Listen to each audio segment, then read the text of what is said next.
بسم الله الرحمن الرحيم إن الحمد لله حمدا كثيرا طيبا مباركا فيه كما يحب ربنا ويرضاه وأشهد أن لا إله إلا الله وحده لا شريك له إقرارا به وتوحيدا وأشهد أن محمدا عبده ورسوله صلى الله عليه وعلى آله وصحبه وسلم تسليما مزيدا وبعد. Alhamdulillah, jamaah salat maghrib yang kami hormati dan kami cintai, kembali kita bersyukur kepada Allah Subhanahu wa taala serta memujinya dan menyanjungnya atas kenikmatan-kenikmatan yang Allah Subhanahu wa taala limpahkan dan curahkan kepada kita semua, sehingga dengan kenikmatan-kenikmatan tersebut kita pun masih bisa melangkahkan kaki-kaki kita menuju salah satu rumah dari rumah-rumah Allah, yakni ke Masjid Al-Amin, dalam rangka melaksanakan salat maghrib secara berjamaah. Kemudian kita lanjutkan dengan majelis ta'lim, yang insyaallah kita akan melanjutkan pembahasan kitab Al-Fiqhul Muyassar fi Dhaw'il Kitab was Sunnah, yaitu Kitabun Nikah wat Talaq.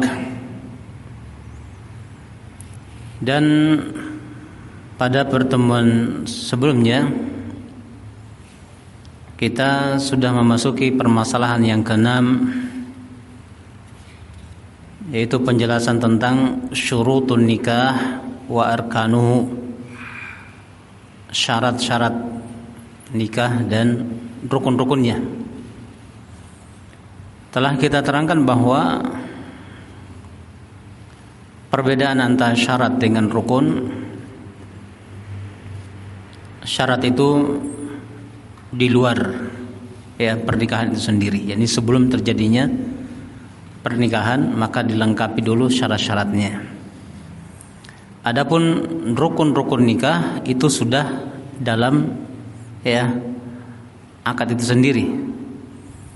Nah, dan pada pertemuan sebelumnya kita sudah membacakan syarat yang pertama. Siapa yang masih ingat, ikhwah? Apa syarat pertama?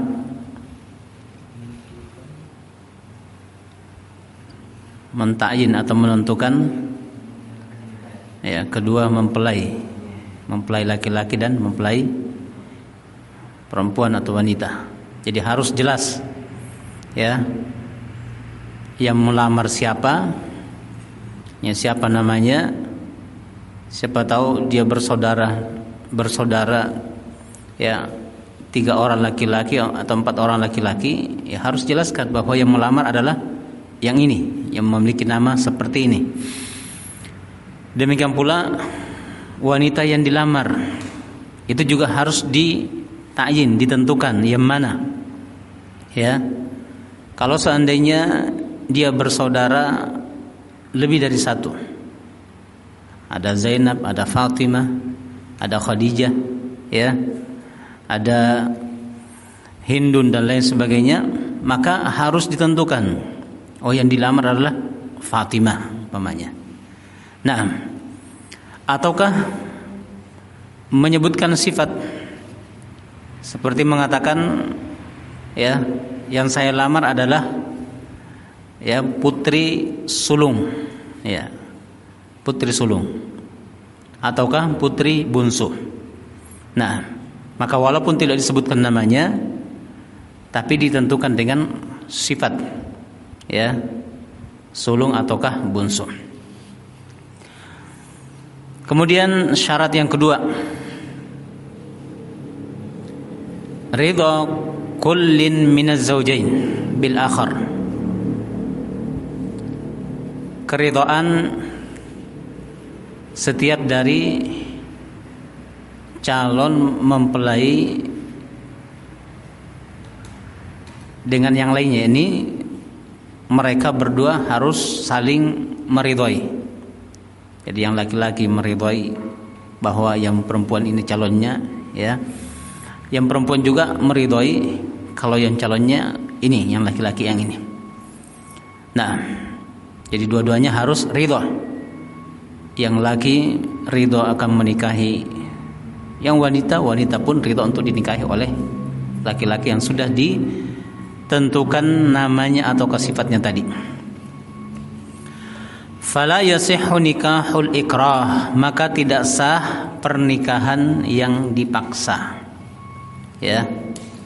Orang tua yang memaksa anaknya untuk menikah sehingga dia tidak ridho dinikahkan dengan si fulana. Ya, kalau anaknya perempuan, dia tidak ridho kalau dinikahkan dengan si fulan, maka pernikahannya itu tidak sah. Ya, pernikahannya tidak sah. Naam. Li hadits Abi Hurairah radhiyallahu anhu, berdasarkan hadis Abi Hurairah radhiyallahu anhu, anna Rasulullah sallallahu alaihi wasallam qala, bahwa Rasulullah sallallahu alaihi wasallam bersabda, la tunkahul ayyimu hatta tusta'mara walal bikru hatta tusta'zana. Nabi kita alaihi salatu wasallam mengatakan, la tunkahul ayyim, tidak boleh dinikahkan al-ayyim. Yang dimaksud di sini adalah ya janda, naam, yang sudah tidak punya suami, apakah dia cerai dengan suaminya ataukah ditinggal mati oleh suaminya. Tidak boleh dinikahkan seorang janda hatta tusta'mar, ya, sampai dia dimintai pendapatnya. Nah, dimintai pendapatnya apakah setuju, ya, dan dia harus menjawab dengan qaulun sharih, dengan ucapan, dengan jelas, ya, dengan mengatakan iya saya terima lamarannya, ya, apabila dilamar oleh seorang laki-laki. Dalam hal ini tidak cukup hanya dengan diam saja, ya kan? Ini kalau posisinya adalah sebagai janda, ya, tidak boleh diam, harus memberikan jawaban, dan jawabannya pun harus dengan sharih, dengan jelas. Nah, walal bikru hatta tusta'zana, dan tidak boleh menikahkan seorang wanita gadis hatta tusta'zan, sampai dia dimintai izin, ya, dimintai izin. Nah, dan sambungan hadis ini, Nabi kita alaihi salatu wasallam ditanya, kaifa idnuha, bagaimana izinnya Rasulullah, ya. Jadi bagaimana kita bisa mengetahui bahwa dia memberikan izin untuk dinikahkan. Maka Rasulullah sallallahu alaihi wasallam mengatakan, sukutuha idnuha, diamnya seorang gadis itulah izinnya, ya.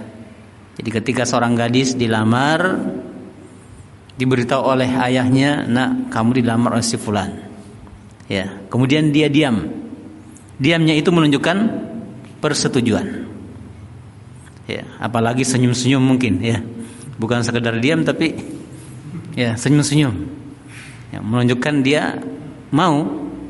Nah, ini hadis ini diriwayatkan oleh Al-Imam Al-Bukhari, demikian pula Imam Muslim.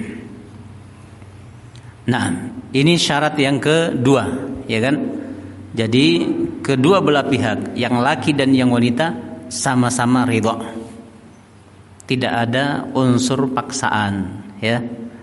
Nah, karena biasanya di masyarakat kita, ya, orang tua itu biasanya menjodohkan anaknya, ya kan? Menjodohkan anaknya. Mau tidak mau harus dinikahkan, ya, dipaksa.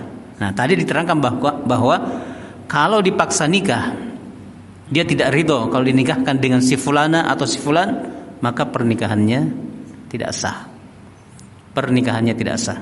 Karena dipersyaratkan yang laki dan yang wanita yang mau dinikahkan ini dua-duanya harus ridha. Yang laki-laki ridha dengan wanita yang akan dinikahkan dengan dia, demikian pula sebaliknya. Nah, syarat yang ketiga, al-wilayatu fin nikah, perwalian dalam pernikahan. Ya, perwalian dalam pernikahan. Ini harus ada wali. Fala ya'qidu 'alal mar'ati illa waliyuha. Maka janganlah seorang wanita itu dinikahkan, ya, kecuali walinya. Nah, kecuali walinya. Jadi harus ada wali. Liqaulihi sallallahu alaihi wasallam, berdasarkan sabda Rasulullah sallallahu alaihi wasallam, la nikaha illa biwaliyin. La nikah illa biwaliyin. Tidak ada pernikahan yang tidak sah, pernikahan seorang wanita kecuali dengan wali. Ya, kecuali dengan wali. Nah, adapun laki-laki tidak dipersyaratkan harus ada walinya, ya kan? Tapi kalau yang wanita harus ada walinya. Nah, hadis ini diriwayatkan oleh Tirmidzi, Abu Daud, Ibnu Majah, dan disahihkan oleh Syekh Al-Albani rahimahullah dalam Sahih Sunan Ibnu Majah. Naam. Wa yushtaratu fil waliyyi ay yakuna rajulan balighan aqilan hurran adlan walau zahira. Dan dipersyaratkan yang menjadi wali adalah laki-laki. Tidak boleh ibunya jadi wali, ya. Tidak boleh dari kaum wanita yang menjadi wali, harus laki-laki. Kemudian balighan, laki-laki ini sudah balik. Kalau masih anak-anak belum sah jadi wali, ya. Kemudian aqilan, berakal, ya, berakal. Kalau stres, lebih-lebih lagi kalau gila, tidak bisa jadi wali. Harus berakal. Kemudian hurran, merdeka, bukan budak, bukan hamba sahaya. Kemudian berikutnya adlan, adil, ya, dia adalah orang yang adil, memiliki sifat adalah, bukan orang yang fasik, bukan pendusta, bukan pembohong, ya. Walau zahir, sekalipun secara zahir kita lihat orangnya baik, adil, ya, bisa jadi wali. Ada sisi persamaan dengan masalah warisan, ya. Ada sisi persamaan dengan masalah warisan, ya, mewariskan harta. Cuma bedanya kalau dalam pewarisan yang paling kuat adalah furu', anak ke bawah, ya kan? Itu lebih kuat daripada ayah. Jadi kalau ada orang meninggal masih ada ayahnya, ya kan? Juga ada anaknya, maka yang paling berhak siapa? Anak ke bawah. Itu kalau dalam warisan. Tapi kalau dalam perwalian sebaliknya, di atas dulu, ya. Artinya ayah dulu, baru ke bawah kalau tidak ada. Nah, sehingga para ulama menyebutkan dalam hal ini dari sisi kekuatan dalam hal perwalian, mereka mengatakan ubuwatun, bunuwatun, ukhuwatun, umumatun, wadul wali hatta tatim. Yang paling kuat adalah ubuah, ya, ubuah, bapak, ya, atau kakek, itu kuat dalam hal perwalian.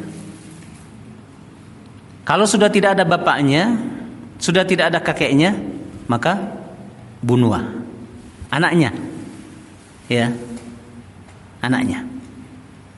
Nah, kalau anaknya juga tidak ada, maka ukhuwah, saudara laki-lakinya, baru ke samping ini, ya. Jadi yang atas dulu, Kalau tidak ada baru ke bawah. Yang bawah tidak ada baru ke samping. Ya, itu saudara laki-lakinya. Nah, kalau tidak ada saudara laki-laki, naik lagi tapi ke samping, paman. Ya kan? Paman. Nah, ini dari sisi kekuatan seseorang menjadi wali dalam pernikahan. Ya. Dan mau tidak mau seorang wanita harus ada walinya ketika dia menikah. Bagaimana apabila ayah tidak ada, anak tidak ada, saudara tidak ada, paman juga tidak ada? Ya. Nabi kita alaihi salatu wassalam memberikan solusi. Ya. Rasulullah mengatakan, "Fasultanu waliyun liman la waliyalahu." Sultan, ini penguasa, dalam hal ini Pak Kua. Ya kan? Pak Kua itu menjadi wali bagi orang yang tidak punya wali. Tapi kadang-kadang ada orang yang ngambil jalan pintas, masih ada walinya langsung ke KUA, ambil wali hakim. Ini keliru, ya. Karena Rasulullah mengatakan penguasa atau KUA itu adalah walinya orang yang tidak punya wali. Ini masih punya wali. Ada bapaknya, ada pamannya, ada saudaranya, anaknya dan seterusnya. Kemudian langsung ke KUA. Ini tidak boleh, ya. Nah, kemudian Ibnu Qudamah rahimahullah mengatakan, ya, ini bagaimana kalau masih ada ayah? Tadi kan ayah yang paling kuat, ya. Tapi ternyata yang menikahkannya adalah anaknya, ataukah yang menikahkan adalah saudaranya, atau yang menikahkan dia adalah pamannya, padahal masih ada ayah. Ibnu Qudamah rahimahullah mengatakan, idza zawwajaha al-waliyyu al-ab'ad ma'a huduri waliyil aqrab fa ajabathu ila tazwijiha min ghairi idnihi lam yasih.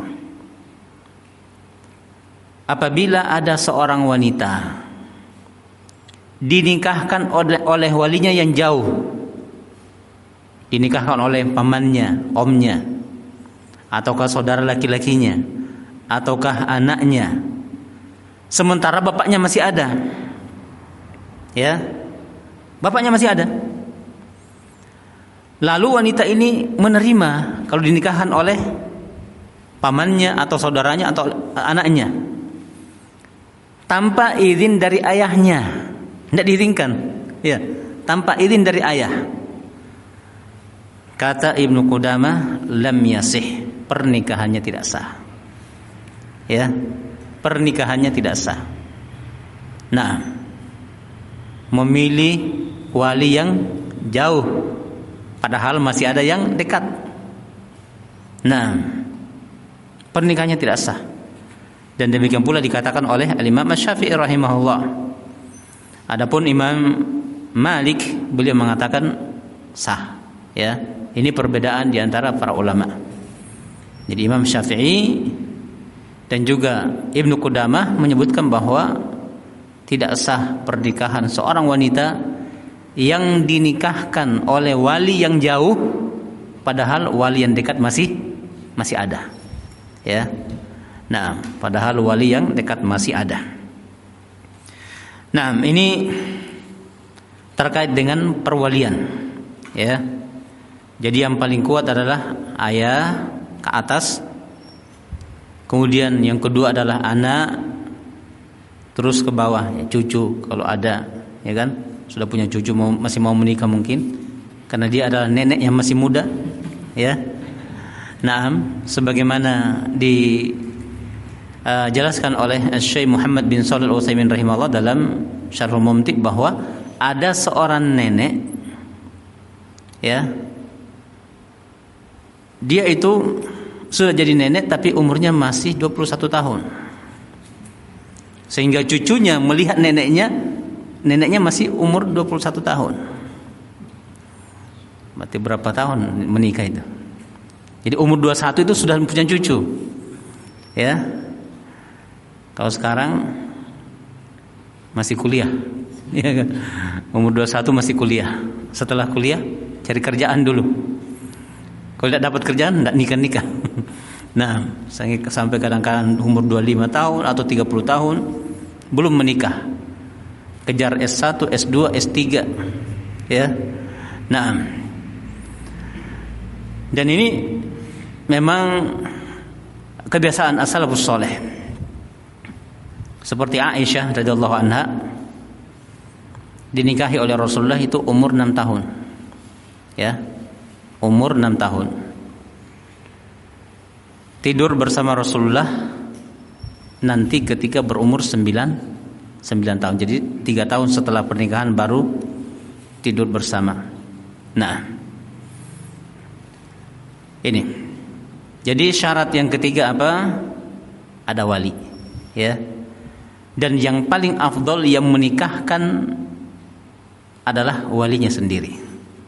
Ya, walinya. Nah, kecuali kalau dia menunjuk orang lain sebagai wakilnya, ya kan? Ya, dia wakilkan, tolong wakili saya untuk menikahkan anak saya. Boleh. Selama dia yang mau menikahkan, serahkan kepada dia. Ya. Kemudian syarat yang keempat,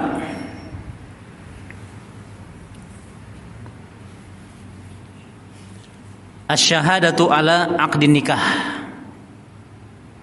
Persaksian atas akad nikah, yakni ada saksi, harus ada saksi. Ya. Berarti tidak boleh sembunyi-sembunyi. Ya. Nah, nikah cuma berdua. Di hotel lagi. Katanya Allah yang jadi saksi atas pernikahan kita. Oh, ini perzinaan. Dan ini dilakukan oleh orang-orang Syiah yang disebut dengan nikah mut'ah, nikah kontrak. Kontrak 3 bulan. Setelah selesai 3 bulan, lewat 3 bulan, kalau masih suka sama suka, lanjut kontraknya. Na'udzubillah. Dan itu sampai sekarang ada praktek seperti itu. Ada dari orang-orang Syiah. Nah, ini. Jadi ini disebut pernikahan oleh mereka, padahal perzinaan. Jadi syarat yang keempat apa? Harus ada saksi. Saksinya itu orang, ya kan? Naam. Fala yasihu ila bi syahidai adlin muslimaini balighaini. Maka tidak sah pernikahan kecuali harus ada 2 orang saksi, minimal 2 orang saksi. Ya. Adlin, yang adil, muslimain, dan dua-duanya harus muslim. Tidak boleh satu muslim satu kafir. Dua-duanya harus muslim. Balighain, dan dua-duanya harus sudah balik. Naam. Adilaini, dan keduanya adil. Walau zahiran, sekalipun hanya secara zahir. Nah, liqaulin Nabi sallallahu alaihi wasallam, berdasarkan sabda Nabi sallallahu alaihi wasallam, la nikaha illa bi waliyin wa syahidai adlin. Tidak ada pernikahan, yakni tidak sah pernikahan kecuali dengan wali. Kembalinya ke syarat yang tadi, ya kan? Syarat yang ketiga. Wa syahidai adlin, dan 2 saksi yang adil. Ya, 2 saksi yang adil. Wa makana ghaira dzalika fahuwa batil. Dan kalau terjadi pernikahan tanpa wali atau tanpa 2 orang saksi, maka pernikahannya batil. Ya, pernikahannya batil. Nah, ini. Dan ini pendapat yang dikuatkan oleh penulis, ya, bahwa harus ada saksi minimal 2 orang, ya, minimal 2 orang. Walaupun kemudian ulama yang lain, ya, seperti Ibnul Munzir, demikian pula Ibn Abdul Bar, mereka mengatakan, ya, tidak perlu ada saksi. Nah, yakni yang penting ada wali. Yang penting ada wali. Dalih mereka adalah ketika Rasulullah sallallahu alaihi wasallam menikahi Sofia. Yang Sofia ini adalah dari keturunan Yahudi. Ya. Ketika Rasulullah menikah dengan Sofia, itu tidak diumumkan oleh Rasulullah sallallahu alaihi wasallam. Berarti kalau tidak diumumkan berarti kan tidak datang saksi begitu, ya. Sehingga ketika Rasulullah sallallahu alaihi wasallam bersama dengan Sofia, para sahabat ya mengamati, sehingga mereka mengatakan kalau Rasulullah nanti menghijabi Sofia, berarti Rasulullah sudah menikahinya. Tapi kalau dibiarkan mukanya terbuka tanpa dikasih hijab, berarti Sofia ini hanya sebagai jariyah. Ternyata begitu Rasulullah keluar dari rumahnya, hendak naik kendaraan, langsung dihijabi. Langsung dihijabi, ditutupi mukanya. Maka para sahabat ya mengetahui berarti Rasulullah telah menikahinya. Mereka tidak tahu, ya kan? Para sahabat tidak tahu. Berarti ketika itu tidak ada saksi yang datang. Tapi wali jelas ada, ya kan? Wali jelas ada. Nah, ada lagi yang mengatakan bahwa ya ketika pernikahan terjadi harus diumumkan. Harus diumumkan. Nah, yang dengan pengumuman tersebut masyarakat tahu bahwa oh si fulan dengan si fulana sudah menikah, sehingga ketika mereka berduaan masyarakat tidak curiga kenapa berduaan, ternyata mereka sudah menikah. Nah, kita kembali ke kitab. Jadi yang dikuatkan oleh penulis bahwa harus ada saksi minimal berapa orang? 2 orang. Yang dua-duanya adalah muslim, kemudian adil. Qala At-Tirmidzi, dikatakan oleh At-Tirmidzi,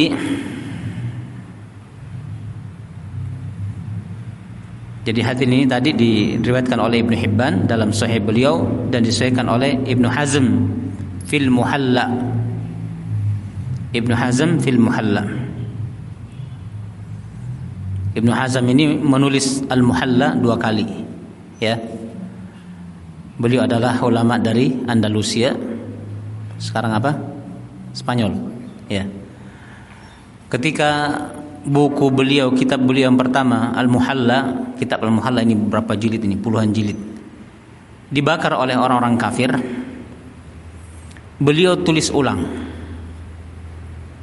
Ya, dan ketika beliau menulis ulang kitab ini tidak ada bedanya satu titik pun dengan yang pertama. Jadi titiknya, komanya itu persis dengan yang pertama.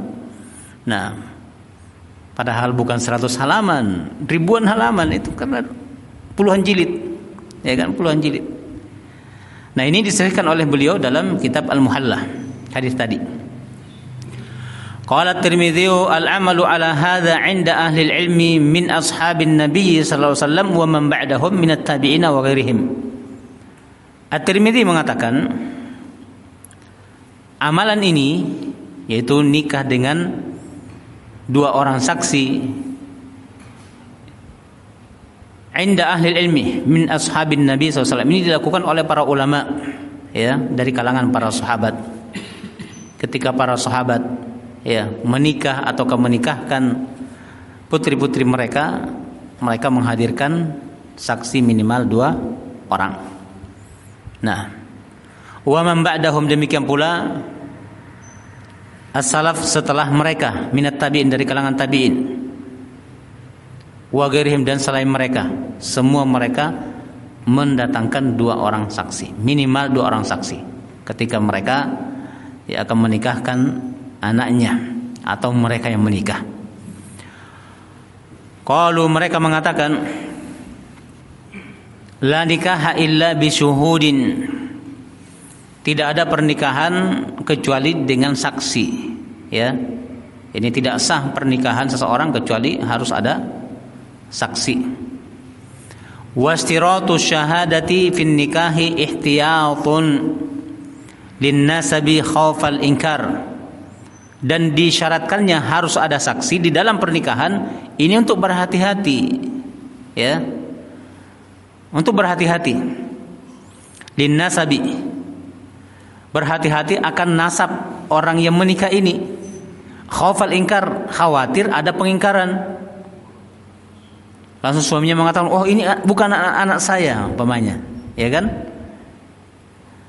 Saksinya bisa mempersaksikan bahwa istri kamu ini melahirkan setelah kamu menikah dengan dia 1 tahun setelah itu.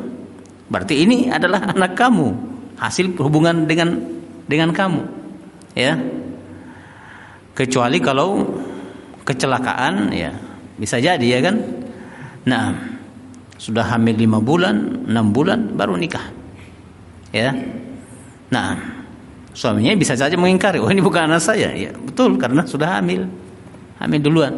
Tapi kalau dia itu adalah gadis, nah, dan dialah yang pertama menggaulinya, anak yang terlahir dari wanita itu adalah anak dia. Dia tidak bisa mengingkarinya karena ada saksi yang mempersaksikan bahwa saya yang jadi saksi ketika dia menikah, ya kan? Ini termasuk alasan kenapa dipersyaratkan harus ada saksi, supaya nanti kalau punya anak itu tidak bertengkar mereka suami istri ini tadi, antara mengingkari dengan tidak anak yang dilahirkannya. Nah, kemudian syarat yang kelima,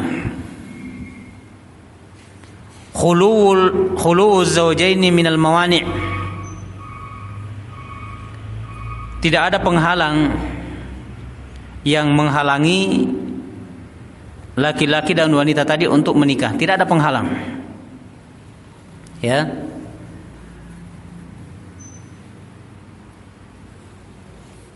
Min nasabin, yaitu dari sisi nasab, ya. Kecuali kalau setelah ditelusuri, oh ini masih ada hubungan nasab, ya, hubungan nasab, oh ternyata masih keponakan kandung, bukan keponakan sepupu, ya kan. Nah, setelah ditelusuri, oh ternyata ada hubungan nasab, berarti ini penghalang, tidak boleh dinikahkan, ya, tidak boleh dinikahkan. Tapi kalau tidak ada penghalang, maka ini menjadi syarat, ya, silahkan menikahkan. Aw sababin, ataukah karena ada sebab yang lain, karadhain, seperti ada hubungan persusuan. Setelah ditelusuri, ya, laki-laki ini pernah disusui oleh wanita yang sama dengan wanita yang akan dia nikahi. Berarti saudara susu istilahnya, ya kan? Ataukah ibu dari laki-laki ini pernah menyusui calon istrinya? Ataukah yang laki-laki pernah menyusu kepada ibu calon istrinya? Berarti itu adalah saudara sesusuan, tidak boleh dinikahkan. Ini penghalang. Maka kita sebagai orang tua harus tahu istri kita menyusui siapa saja, ya kan? Jangan sampai nanti anak kita dengan saudara susunya dinikahkan, itu haram. Atau anak kita menyusu dari siapa saja, itu harus tahu juga, ya. Karena semua anak dari ibu susunya itu menjadi mahram bagi anak kita, ya, menjadi mahram bagi anak kita. Dan dipersyaratkan menyusunya itu 5 kali, bukan 5 kali mengisap, ya, 5 kali kenyang, ya. Umpama pagi-pagi lapar, dia menyusu ke seorang wanita sampai kenyang, terhitung 1. Kalau 5 kali seperti ini, maka dia menjadi anak susu bagi ibu itu. Berarti semua keturunan ibu itu adalah mahramnya. Anak-anak perempuannya, cucu perempuannya, cicit perempuannya mahram bagi anak susu ini, ya. Demikian pula ke atas, ibu dari ibu susu tadi juga mahram bagi dia. Nenek susu istilahnya, ya kan? Kalau ibu yang menyusunya ibu susu, kalau mamanya lagi berarti nenek susunya. Masih hidup yang di atasnya lagi berarti apa?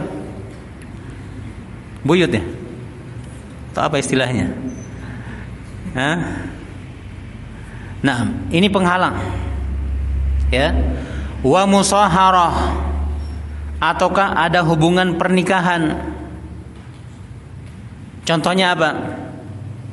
Menikahi bekas istri ayah. Tidak boleh. Karena bekas istri ayah itu adalah apa? Ibu tiri, kalau istilah kita, ya kan? Ibu tiri tidak boleh dinikahi. Ataukah ya menantu perempuan sudah dicerai oleh suaminya, kita sebagai ayah tidak boleh menikahinya. Nah, bagaimana dengan Rasulullah menikahi bekas istri anak angkatnya? Anak angkat ya bukan anak, ya. Itu harus dibedakan. Nah, anak angkat bukan anak. Maka dibolehkan, ya. Jadi ini penghalang-penghalang. Selama tidak ada penghalang ini, maka silahkan dinikahkan. Jadi penghalangnya itu adalah ada hubungan nasab, ya kan? Atau ada hubungan persusuan, atau yang ketiga ada hubungan pernikahan. Kalau 3 sebab ini tidak ada, maka silahkan dinikahkan. Apakah masih ada yang lain penghalangnya? Ada. Waqtilafi dinin, kalau agamanya berbeda. Ya. Agamanya berbeda. Nah, anak kita muslimah dilamar oleh seorang yang beragama Hindu atau beragama Buddha, ya, atau beragama yang lain selain Islam, tidak boleh, ya. Nah, tapi kalau kita mau menikah dengan wanita lain selain dari muslimah, seperti wanita Yahudi dan wanita Nasara, boleh tidak? Hah? Boleh.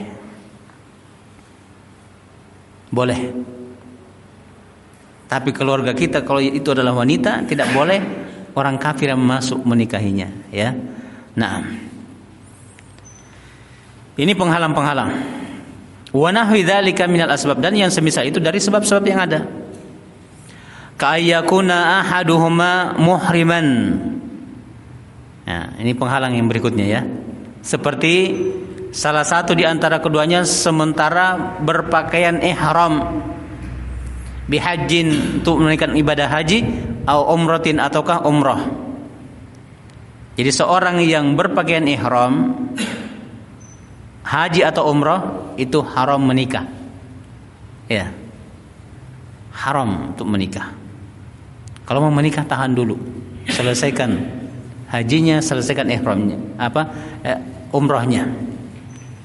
Nah, dan ini berdasarkan sabda Nabi alaihi salatu wassalam yang diriwayatkan oleh Imam Muslim, di mana Rasulullah mengatakan, la yankihu al-muhrim, seorang laki-laki yang masih berpakaian ihram itu tidak boleh menikah, ya, tidak boleh menikah.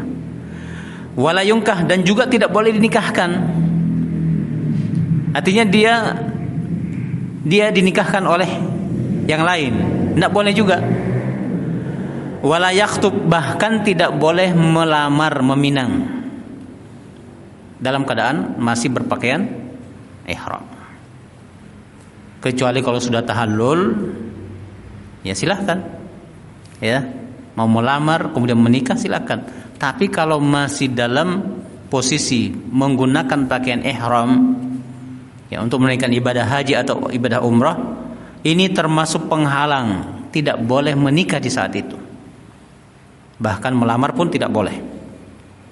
Nah, ini 5 syarat-syarat di dalam menikah, ya, 5 syarat-syarat di dalam menikah. Yang pertama apa tadi? menentukan calon mempelai yang laki dan yang wanita. Harus tentukan namanya siapa, ya kan? Nah, jangan sampai umum sifatnya. Saya melamar anak bapak. Oh, yang mana? Karena banyak anak saya, ada 5. Pokoknya sembarang. Jangan sembarang, tidak boleh sembarang. Ya, harus ditentukan anak pertama atau anak kedua atau anak ketiga, atau sebutkan namanya si fulana. Harus jelas. Yang kedua apa? Sama-sama ridho. Yang laki ridho untuk dinikahkan dengan yang wanita tersebut. Wanita pun ridho untuk dinikahi oleh si laki-laki. Yang ketiga, harus ada wali. Yang keempat, harus ada saksi minimal 2 orang dan dua-duanya adalah muslim, kemudian adil. Ya. Yang kelima, tidak ada penghalang. Ya. Tidak ada penghalang.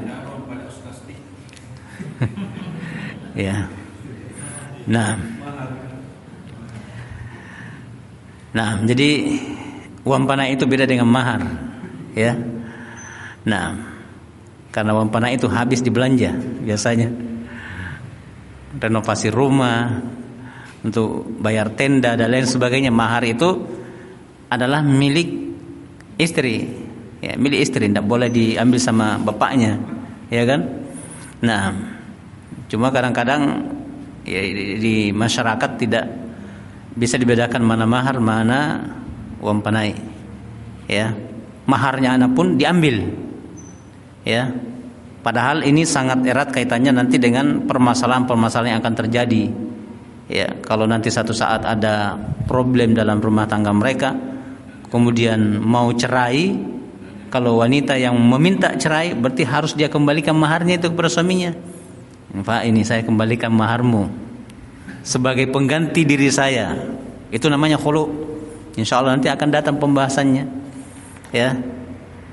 Dan kalau wanita khulu seperti itu, mau tidak mau suaminya harus terima. Apalagi maharnya sudah dikembalikan. Mau apa lagi? Ya. Walaupun suami masih cinta kepada dia. Kalau istrinya sudah mengatakan saya tidak mau, Mak. Ya, ini maharmu kembalikan. Ambil. Dan berarti putus, tidak ada lagi hubungan. Nah, dan insya Allah ini akan ada babnya sendiri, disebut dengan bab al-khulu'. Ya, kalau dalam bahasa hukum yang ada di negara kita, gugat cerai. Ya, gugat cerai. Jadi kalau laki-laki mentalak, ya kan, mentalak atau mencerai. Kalau wanita yang minta namanya gugat cerai. Nah, kita belum masuk pada rukun-rukun nikah. Nah, jadi penulis kitab ini menyebutkan ada 5 syarat pernikahan, kemudian nanti rukun nikah ada 3. Ya, insya Allah akan kita sebutkan di pertemuan berikutnya. Sebelum kita tutup, apabila ada hal yang ingin ditanyakan, disilahkan. Wallahu a'lam.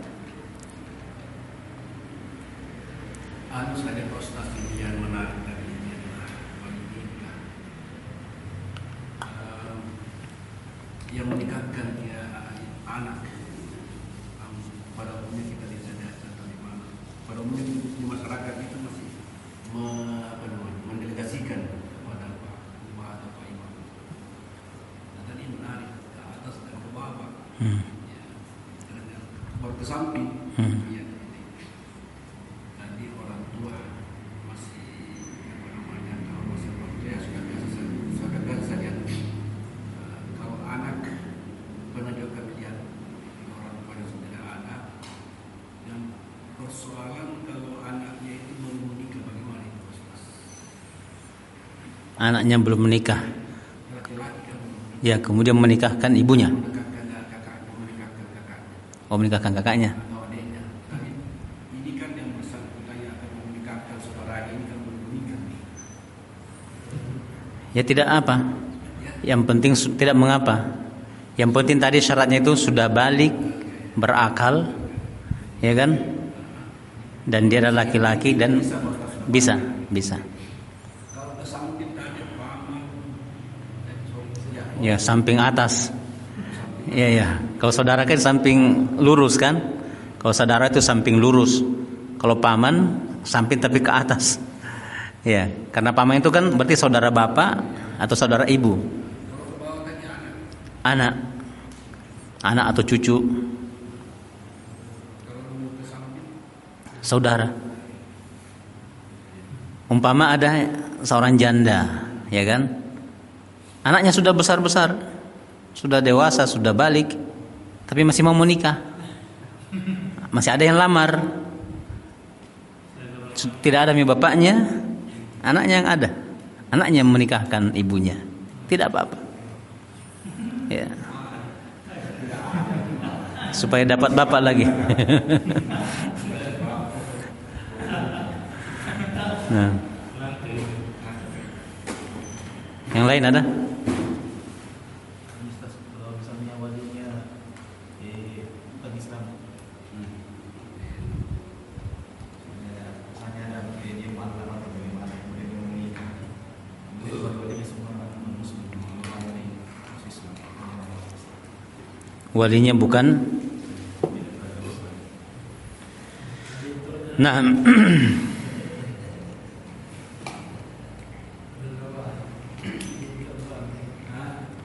Tentang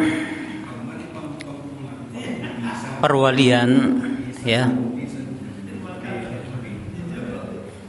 Ya, ini kalau walinya itu adalah seorang yang kafir, apakah nikahnya sah atau tidak? Ini insya Allah kita akan cari jawabannya, ya. Naam. Di sini tidak disebutkan, ya. Ini yang ada hanyalah rajulan baligon aqilan hurran adlan, ya. Nah, wallahu a'lam.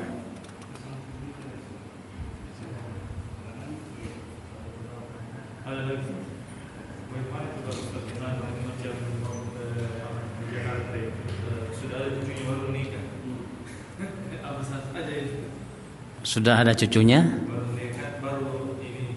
baru akad nikah. Biasa nikah masal itu pemulung apa segala macam, dan setelah lama baru dia sadar menikah gitu, atau nikahkan sama pemerintah gitu. Bagaimana statusnya itu? Apa sah saja itu atau bagaimana? Sudah punya anak bahkan cucu, cicit baru menikah.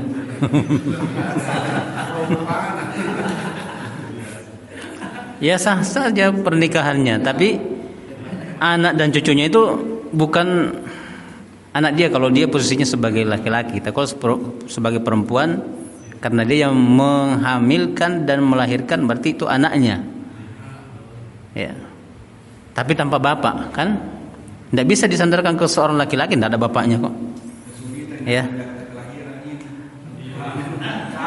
Apalagi dari hasil gotong royong. Nggak ditahu mana bapaknya ini. Hasil gotong royong. Ya. Cuma kalau dalam posisi hamil itu tidak boleh dinikahkan. Haram pernikahannya, tidak sah pernikahannya. Tidak boleh. Karena ayatnya itu hatta yadhna hamlahun, sampai melahirkan kandungannya. Bagaimana posisinya? Sudah bersuami atau belum? Sampai melahirkan. Baru boleh menikah. Iya.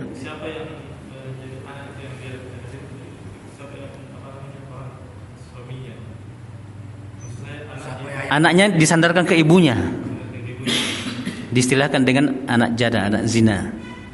Ya. Tidak bisa. Bukan ayahnya kok, ini hasil zina, tidak ada penyandaran ke ayah, tidak ada. Hah? Saudaranya seibu nanti bisa. Iya, bisa. Tapi kalau yang menikahi ibunya nanti itu tidak boleh jadi wali bagi dia. Artinya dalam arti bukan itu anaknya. Tapi kalau dari sisi sebagai Robibah itu anak bawaan dari istri yang dinikahi. Umpama kita menikahi seorang wanita, dia sudah punya anak. Anaknya itu disebut dengan Robib. Kalau perempuan Robibah. Nah, itu mahram bagi laki-laki yang menikahinya mahram. Berarti bisa jadi wali kalau dari sisi itu, ya. Tapi kalau walinya dikatakan oh ini ayahnya, tidak bisa. Itu bukan, tidak dianggap sebagai ayahnya karena ini anak ini hasil kecelakaan, ya. Hasil kecelakaan. Nah, tidak boleh disandarkan kepada laki-laki yang menikahi ibunya. Cukup disandarkan kepada ibunya. Dan itulah sampai kenapa Allah mengharamkan perbuatan zina, bahkan mendekati zina, la taqrabuz zina, karena perbuatan zina itu memutus hubungan nasab. Bayangkan, dari tahu mana ayahnya. Artinya hak dia untuk dinafkahi kan putus. Hak dia untuk diberikan warisan putus. Banyak hak anak ini putus. Kasihan. Tapi jangan kita mencela anaknya, tapi mencela perbuatan orang tuanya. Anaknya itu tidak salah apa-apa, ya kan? Dia kan cuma hasil, ya. Nah, dikatakanlah anak haram, padahal perbuatan orang tuanya yang haram sampai dia lahir. Nah, wallahu alam. Ini yang bisa kita jelaskan. Yang menikahkan, yang hamil ini yang berdosa, yang menikahkan gitu. Iya, berdosa.